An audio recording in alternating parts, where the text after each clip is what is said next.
ಪಾಪ ನಮ್ ಜಿಮ್ಮಲ್ಲಿ ಒಬ್ಬ ಹುಡುಗ ಇದ್ದಾನೆ. ಆ ಬ್ರೋ ನನ್ಗೂ ಹೇಳ್ಕೊಡಿ ಬ್ರೋ ವರ್ಕೌಟ್ನ, ನಾವು ಮಾಡ್ತೀವಿ ಬ್ರೋ ಹಂಗೆ ಹಿಂಗೆ ಅಂತ. ಅವನು ನಮ್ಮ ಹಳ್ಳಿ ಸೈಡನೆ ಹೇಳ್ಕೊಡಿ ಅಂತ ಎಲ್ಲ ಕೇಳ್ತಾ ಇದ್ದ. ಬ್ರೋ ನಿಮ್ದು ಯಾವ್ರು? ಚಿತ್ರ. ಬನ್ನಿ ಬ್ರೋ, ಅಲ್ಲ ಇಲ್ಲಿ ಬನ್ನಿ, ನಿಮ್ ಬಗ್ಗೆ ಒಂದ್ ಸ್ವಲ್ಪ ಎಲ್ಲ ಎಕ್ಸ್ಪ್ಲೈನ್ ಮಾಡಿ ಅಂತ ಬನ್ನಿ. ಇವ್ರದ್ದು ಬಂದ್ಬಿಟ್ಟು ಚಿತ್ರದುರ್ಗ ಅಂತ ಹೇಳ್ಬಿಟ್ಟು. ಸೊ ಬ್ರೋ ನೀವು ಚಿತ್ರದುರ್ಗ ಆ ಸೈಡ್ ಅವರು ನಾಲ್ಕು ಗೇಟ್ ಅಂತ ಇದೆ. ನಿಮ್ಮ ಹೆಸರು? ನರಸಿಂಹ ಅಂತ. ಬಟ್ ಇವರು ಡೈಲಿ ಅವಾಗ ಇವ್ರ ರೂಮಲ್ಲಿ ಇದ್ದ, ಅಂದ್ರೆ 301 ಅಲ್ಲ ಬ್ರೋ ರೂಮ್? 303 ರೂಮ್ ನಂಬರ್ ಬಂದ್ಬಿಟ್ಟು ಆ ರೂಮಲ್ಲಿ ಸ್ಟೇ ಆಗಿದ್ದೆ. ಇವರು ರೂಮಲ್ಲಿ ಇರೋದು, ನಾನು ಹಾಲಲ್ಲಿ ಇದ್ದೆ. ಅಂದ್ರೆ ನಾ ವರ್ಕೌಟ್ ಮಾಡ್ತಾ ಇದ್ದೆ. ಸ್ವಲ್ಪ ಬಾರಿ ನೋಡಿ ಕೇಳಿದ್ರೆ ಬ್ರೋ ಹೆಂಗೆ? ಏನಿಲ್ಲ, ಸುಮ್ಮನೆ ಜಿಮ್ ಮಾಡ್ಬೇಕು. ಜಿಮ್, ಅದೇ ನಾನ್ ಜಿಮ್ ಮಾಡ್ತಾ ಇದ್ನಲ್ಲ, ಹಂಗೆ ಇವ್ರು ಕೇಳಿದ್ರು ಬ್ರೋ ನಾ ಈ ತರ ಮಾಡ್ಬೇಕು ಬಾಡಿ ಅಂತಂದ್ರು. ನಮ್ದು ಇವ್ರಿಗೆ ಡೌಟ್ ಇತ್ತು, ಅಂದ್ರೆ ಡೌಟ್ ಇದೆ, ಈಗಲೂ ಡೌಟ್ ಇದೆ. ನಾವು ವರ್ಕೌಟ್ ಮಾಡಿದ್ರೆ ಡಯಟ್ ಎಷ್ಟು ತಿಂತೀನಿ, ಎಷ್ಟು ತಿಂದ್ರೂ ದಪ್ಪ ಆಗಲ್ಲ ಹಂಗೆ ಹಿಂಗೆ ಅಂತ ಹೇಳಿದ್ರು. ಬಟ್ ಆಗುತ್ತೆ. ನಾನು ಸುಮಾರು ಜನ ಕ್ಲೈಂಟ್ಸಿಗೆಲ್ಲ ನಾನು ಮಾಡಿಸಿದ್ದೀನಿ. ಅಂದ್ರೆ ಕ್ಯಾಲೋರೀಸ್ ಮೇಲೆ ಡಿಪೆಂಡ್ ಆಗಿರುತ್ತೆ, ನೀವೆಷ್ಟು ತಿಂತೀರ ಅನ್ನೋದು ಅದ್ರ ಮೇಲೆ ಡಿಪೆಂಡ್ ಆಗಿರುತ್ತೆ, ಕ್ಯಾಲೋರೀಸ್ ಮೇಲೆ. ನೀವು 2000 ಇವಾಗ ನಿಮ್ ಬಾಡಿ ವೆಯ್ಟು ಏಜು ಎಲ್ಲ ಕ್ಯಾಲ್ಕುಲೇಟ್ ಮಾಡಿದಾಗ ನಿಮ್ದು ಇಷ್ಟ ಅಂತ ಬರುತ್ತೆ. 2000 ಮಿನಿಮಮ್ 2300 ಆ ಥರ ಬರುತ್ತೆ. ಅಲ್ಲ BMR, ಅದು ಬೇಸಲ್ ಮೆಟಬಾಲಿಕ್ ರೇಟ್ ಅಂತ ಅಂದ್ಬಿಟ್ಟು ಅದನ್ನು ಸರ್ಚ್ ಮಾಡಿದ್ರೆ ಗೂಗಲ್ ಅಲ್ಲಿ ನಿಮ್ಗೆ ಹಾಕಿದ್ರೆ ಬರುತ್ತೆ, ಎಲ್ಲ ಡೀಟೇಲ್ ಆಗಿ ಬರುತ್ತೆ.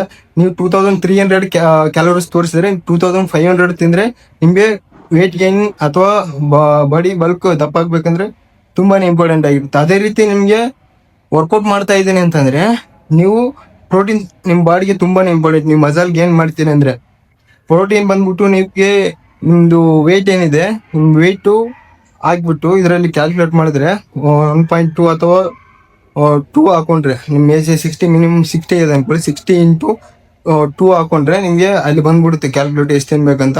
ಅಷ್ಟು ಗ್ರಾಮ್ ಡೈಲಿ ತಿನ್ನೋದ್ರಿಂದ ಮಿನಿಮಮ್ 120 ಗ್ರಾಮ್ ಇದ್ರೆ 120 ಗ್ರಾಮ್ಗಿಂತ 130 140 ತಿಂದ್ರೆ ನೀವು ಬೇಗನೆ ವರ್ಕೌಟ್ ಮಾಡ್ತಾ ಇದ್ದೀರಿ ಅಂದ್ರೆ ಬೇಗನೆ ನಿಮ್ ಮಸಲ್ ಗೇನ್ ಆಗುತ್ತೆ. ಸೊ ಇವರು ಕೇಳಿದ್ರು ಮಾಡ್ಬೇಕು ಬ್ರೋ ನಾನು ಈ ತರ ಇದಾಗ್ಬೇಕಂತಂದು ಮಾಡ್ಸೋಣ, ಇವ್ರಿಗೆ ಮಾಡ್ಸೋಣ ಅಂತ ಹೇಳಿದ್ದೆ. ಬಟ್ ನನ್ಗೆ ಟೈಮೇ ಸಿಗ್ತಾ ಇಲ್ಲ, ಅಲ್ಲಿ ಇಲ್ಲಿ ಹೋಗೋದಕ್ಕೆ ಬೇರೆ ಬೇರೆ ಕೆಲಸ ಇದೆ. ಮಾಡಿಸ್ತೀನಿ, ಇವ್ರಿಗೂ ಮಾಡಿಸ್ತೀನಿ, ಮಾಡ್ಸಲ್ಲ ಅಂತ ಹೇಳ್ತಿಲ್ಲ. ಮೋಸ್ಟ್ಲಿ ಯಾವಾಗ ನಾನು ಫ್ರೀ ಇರ್ತೀನಿ ಅವಾಗ ಒಂದೇ ಸಲ ಹೆವಿ ವರ್ಕ್ ಅಂತ ಹೇಳ್ತೀವಲ್ಲ, ಅಂದ್ರೆ ಎಂಡ್ಯೂರೆನ್ಸ್ ತರ ಒಂದೇ ಸಲ ಒನ್ ಡೇಗೆ ಫುಲ್ ವರ್ಕೌಟ್ ಮಾಡಿಸ್ತೀನಿ, ಇನ್ನೊಂದು ಡೇ ಗ್ಯಾಪ್ ಕೊಟ್ಟು ಇನ್ನೊಂದು ಡೇ ವರ್ಕೌಟ್ ಮಾಡಿಸ್ತೀನಿ, ಇನ್ನೊಂದು ಡೇ ಗ್ಯಾಪ್ ಕೊಡ್ತೀನಿ. ಆ ಥರ ಮಾಡಿಸೋಣ ಅಂತ ಅನ್ಕೊಂಡಿದ್ದೀನಿ ನಾನು. ಬಟ್ ಇವರು ಮಾತಾಡ್ಸೋಕೆ ಆಗ್ತಾ ಇಲ್ಲ ನನಗೆ. ನೋಡೋಣ, ನಾಳೆಯಿಂದ ಅಥವಾ ನೆಕ್ಸ್ಟ್ ವೀಕಿಂದ ನಾನು ನೋಡ್ತೀನಿ, ಟ್ರೈ ಮಾಡ್ತೀನಿ, ಇವ್ರಿಗೂ ಹೇಳ್ಕೊಡ್ತೀನಿ. ಡಯಟ್ ಎಲ್ಲ ಮಾಡ್ತಾರಲ್ಲ ಬ್ರೋ? ಡಯಟ್ ಮಾಡ್ತಾರೆ. ಅಂದ್ರೆ ಇವಾಗ ಏನೇನು ತಿಂತೀವಿ? ಎಗ್ಗು, ಬನಾನಾ, ಈ ತರ ಫ್ರೂಟ್ಸ್ ತಿಂತಾ ಇದ್ದೀನಿ, ಫ್ರೂಟ್ಸ್ ವೆಜಿಟೇಬಲ್ಸ್ ಅಷ್ಟು ಆ ಥರ ತಿಂತಾ ಇದ್ದಾರೆ. ಬಟ್ ಅದನ್ನ ಡಯಟ್ ಅಂತಾರೆ, ಅಂದ್ರೆ ನಾರ್ಮಲ್ ಆಗಿ ಒಂದು 1/4% ಡಯಟ್ ಅಂತಾರೆ. ಬಟ್ ಡಯಟ್ ಅಂದ್ರೆ ಬೇರೆನೇ ಇದೆ. ಅದನ್ನ ಹೇಳ್ತೀನಿ, ಇವ್ರಿಗೆ ಹೇಳ್ತೀನಿ, ಇವ್ರು ಕೂಡ ಮಾಡಿಸ್ತೀನಿ. ಇವ್ರ ಬಾಡಿ ಕಂಡೀಷನ್ ಈ ತರ ಇದೆ ನಾರ್ಮಲ್ ಆಗಿ. ಬಟ್ ನೋಡೋಣ, ನಾನು ಒಂದು 3 months ಆದ್ಮೇಲೆ 2 months ಆದ್ಮೇಲೆ ಇವ್ರಿಗೂ ಹೇಳಿದ್ದೀನಿ, ನಾನು ಬ್ರೋ ಮಾಡ್ಬೋದು ಬ್ರೋ, ಅದಕ್ಕೇನಿಲ್ಲ, ನಾನು ಮಾಡಿಸಿದ್ದೀನಿ ಹೆಂಗೆ ಹೆಂಗೆ ಅಂತ ಹೇಳಿದ್ದೀನಿ. ಮಾಡಿಸ್ತೀನಿ, ಇವ್ರಿಗೂ ಮಾಡಿಸ್ತೀನಿ ನಾರ್ಮಲ್ ಆಗಿ. ಬಟ್ ನಾನು ಹೇಳೋ ರೀತಿ ಡಯಟ್ ಮಾಡಿದ್ರೆ ಮಾಡಿ ಬ್ರೋ, ಹಂಗಂದ್ರೆ ಯಾಕಂದ್ರೆ ಇವಾಗ ಸುಮ್ಮನೆ ಹೇಳ್ಬಿಟ್ಟು ರಿಸಲ್ಟ್ ಬಂದಿಲ್ಲ ಅಂತಂದ್ರೆ ಆಮೇಲೆ ನಮ್ಗೆ ಬೈಕೊಳ್ಳೋದು ಬೇಡ ಅಂತ. ಮಾಡಿಸ್ತೀನಿ, ಇವ್ರಿಗೂ ಮಾಡಿಸ್ತೀನಿ, ಮಾಡಿಸಿದ್ಮೇಲೆ ನಿಮಗೂ ತೋರಿಸ್ತೀನಿ ಇವ್ರ ಬಾಡಿ ಈ ರೀತಿ ಕಂಡೀಷನ್ ಅಲ್ಲಿ ನಾರ್ಮಲ್ ನೋಡ್ತಾ ಇರ್ಬೋದು. ಆಮೇಲೆ 1 month ನೋಡೋಣ, 1 month ನೋಡ್ಬಿಟ್ಟು ಆಮೇಲೆ ಗೊತ್ತಾಗುತ್ತೆ ನಿಮ್ಗೆ ರಿಸಲ್ಟ್ ಇವ್ರದ್ದು ಯಾವ ತರ ಇದೆ ಅಂತ. ಅವರು ಮಾಡೋಣ ಅಂತಂದು ಇವತ್ತೇ ಇದು ಮಾಡ್ತಾ ಇದಾರೆ. ಮಾಡಿ ನೀವು ಸ್ಟಾರ್ಟಿಂಗ್ ಅಲ್ಲಿ ಈಗ್ಲೇನೆ ಪುಷಪ್ ಮಾಡ್ತಾ ಇದಾರೆ, ಯಾವ ತರ ಮಾಡ್ಬೇಕಂತ ಕೇಳಿದ್ರು. ಇವ್ರು ಡೈಲಿ ನಾರ್ಮಲ್ ಆಗಿ ರೂಮಲ್ಲೇ ಮಾಡ್ತಾರೆ ಅನ್ಸುತ್ತೆ ಪುಷಪ್ಸ್. ಇಲ್ಲ ಅಂತಂದ್ರೆ ಇಷ್ಟೊಂದು ಹೊಡಿಯೋಕ್ಕಾಗಲ್ಲ, ಒಂದು 10-15 ಹೊಡಿತಾರೆ ಅಂತ ಪುಷಪ್.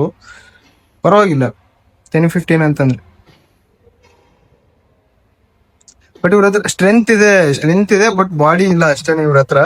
ಡಯಟ್ ನಾರ್ಮಲ್ ಆಗಿ ಮಾಡ್ತಾ ಇದಾರೆ, ಬಟ್ ಅದಕ್ಕೆ ತಕ್ಕಂಗೆ ವರ್ಕೌಟ್ ಮಾಡ್ಬೇಕು. ಅದಕ್ಕೆ ತಕ್ಕಂಗೆ ವರ್ಕೌಟ್ ಮಾಡಿದ್ರೆ ಫಲಿತಾಂಶ ಸಿಗೋದು, ಇಲ್ಲ ಅಂತಂದ್ರೆ ಫಲಿತಾಂಶ ಸಿಗಲ್ಲ. ಪರವಾಗಿಲ್ಲ. ಓಕೆ ನಾರ್ಮಲ್ ಆಗಿ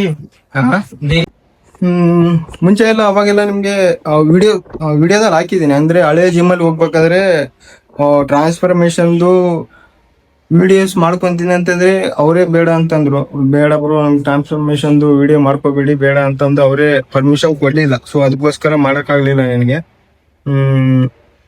ಒಂದು ಎರಡು ಅಥವಾ ಅವಾಗ ಫೋಟೋ ಹಾಕಿದ್ದೇನೆ ಅನ್ಸುತ್ತೆ. ಮೋಸ್ಟ್ಲಿ ಇನ್ಸ್ಟಾಗ್ರಾಮ್ ಅಲ್ಲಿ ಹಾಕಿದ್ದೇನೆ ಅನ್ಸುತ್ತೆ. ಇನ್ಸ್ಟಾಗ್ರಾಮ್ ಅಲ್ಲಿ ಇದು ಹ್ಯಾಶ್ ಟ್ಯಾಗ್ ಅಲ್ಲಿ ಇದೆಯಲ್ಲ, ಆ ಹ್ಯಾಶ್ ಟ್ಯಾಗ್ ಎಲ್ಲ ಹಾಕಿದ್ದೀನಿ ಒಂದೆರಡು ಟ್ರಾನ್ಸ್ಫಾರ್ಮೇಶನ್ದು. ಅದ್ರಲ್ಲಿ ನೋಡಿದ್ರೆ ನಿಮ್ಗೆ ಗೊತ್ತಾಗುತ್ತೆ. ನೆಕ್ಸ್ಟ್ ವಿಡಿಯೋದಲ್ಲಿ ಅದನ್ನ ಟ್ರಾನ್ಸ್ಫಾರ್ಮೇಶನ್ ಆ ಫೋಟೋಸ್ ಎಲ್ಲ ಹಾಕ್ತೀನಿ, ಅಪ್ಲೋಡ್ ಮಾಡ್ತೀನಿ. ಈಗ ಇವ್ರೇನು ಕೇಳ್ತಾ ಇದ್ದಾರೆ, ಇವ್ರದ್ದು ಟ್ರಾನ್ಸ್ಫಾರ್ಮೇಶನ್ ಮಾಡಿಸ್ತೀನಿ. ಬಟ್ ಅವ್ರಿಗೆ ಬಿಟ್ಟಿದ್ದೆ, ನಾನು ಹೇಳ್ತೀನಿ ಅಷ್ಟೇನೆ. ಆ ಡಯಟು ವರ್ಕೌಟು ಮಾಡ್ತಕ್ಕಂಥದ್ದು ಅವ್ರಿಗೆ ಬಿಟ್ಟಿದ್ದು. ಅವ್ರು ಮಾಡಿದ್ರೇನೆ ಆಗೋದು. ಇವಾಗ ನಾನು ಮಾಡಿದ್ರೆ ಆಗಲ್ಲ ಅವ್ರಿಗೆ.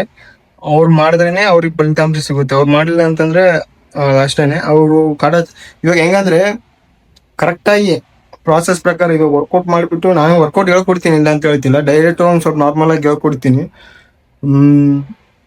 ಬಟ್ ಅವ್ರಿಗೆ ಬಿಟ್ಟಿದ್ದೆ ಅದು ಮಾಡ್ತಕ್ಕಂಥದ್ದು. ನಾನು ಹೇಳ್ಕೊಡ್ತೀನಿ.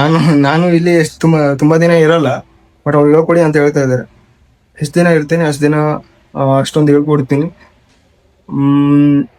ಅವು ಕಲಿತಕ್ಕಂಥದ್ದು ಅವ್ರಿಗೆ ಬಿಟ್ಟಿದ್ದು. ಆ ಥರ ಯಾವ ಥರ ವರ್ಕೌಟ್ ಮಾಡ್ಬೇಕಂತ ಪೂರ್ತಿಯಾಗಿ ಹೇಳೇ ಕೊಟ್ಟು ಹೋಗ್ತೀನಿ. ಡಯಟ್ ಒಂದು ಸ್ವಲ್ಪ ಹೇಳ್ಬಿಟ್ಟು ಆಮೇಲೆ ಅವರು ಡಯಟ್ ಮಾಡ್ತಕ್ಕಂಥದ್ದು ಅವ್ರಿಗೆ ಬಿಟ್ಟಿದ್ದು. ಅಂದರೆ ಡಯಟ್ ಅಂದರೆ ನೀವು ಡಯಟ್ ಮಾಡ್ತೀನಿ ಅಂತಂದರೆ ಮನಿ ತುಂಬಾನೇ ಇಂಪಾರ್ಟೆಂಟ್ ಆಗಿರುತ್ತೆ. ಇವಾಗ ನೀ ಎಗ್ ಬೇಕಂದ್ರೂ ಮನಿ ಬೇಕು. ಸುಮಾರು ಐಟಮ್ ಬೇಕಂದ್ರು, ಏನೇ ಐಟಮ್ ಬೇಕಂದ್ರು ಮನಿ ತುಂಬಾನೇ ಬೇಕೇ ಬೇಕು, ಇಂಪಾರ್ಟೆಂಟು. ನೀವು ಮನಿ ಇಲ್ಲ ಅಂತಂದ್ರೆ ಬಾಡಿ ಫಿಟ್ನೆಸ್ ಮಾಡ್ತೀನಿ ಅಂದ್ರೆ ಆಗಲ್ಲ. ಅದಂತೂ ನಿಜ ಆಗಲ್ಲ. ಮನಿ ತುಂಬಾನೇ ಇಂಪಾರ್ಟೆಂಟ್ ಮ್ಯಾಟರ್ ಆಗಿರುತ್ತೆ.